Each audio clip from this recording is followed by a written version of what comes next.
Hello, আমি মীরা। নতুন একটা ভিডিওর সাথে তোমাদের সবাইকে স্বাগত জানাই। ফোন খুললেই এখন দেখছি সবাই সুপার ক্লে দিয়ে টিউলিপ ফুল বানাচ্ছে। তাই আজ আমি বসে পড়েছি মাটি দিয়ে টিউলিপ ফুল বানাতে। জানি না আদৌ করতে পারবো কিনা, তবে চেষ্টা করছি। যাই হোক, প্রথমেই কিছুটা মাটি তো বেলে নিয়েছি, নিয়ে 5 ভাগে কেটে নিয়েছি।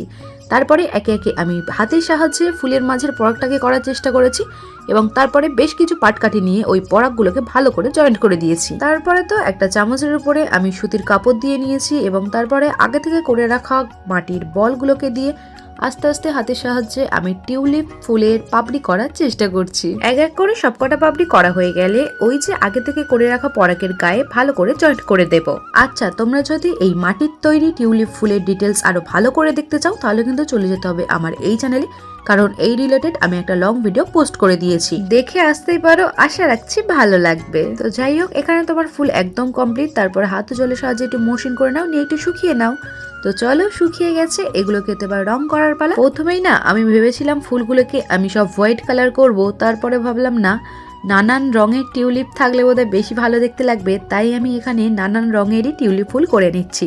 তো সবশেষে আমি টিউলিপ ফুলের নিচের অংশটাও সবুজ করে নিয়েছি। তো চলো, রং করা তোমার মোটামুটি কমপ্লিট, ফাইনাল লুক দেখা যাক।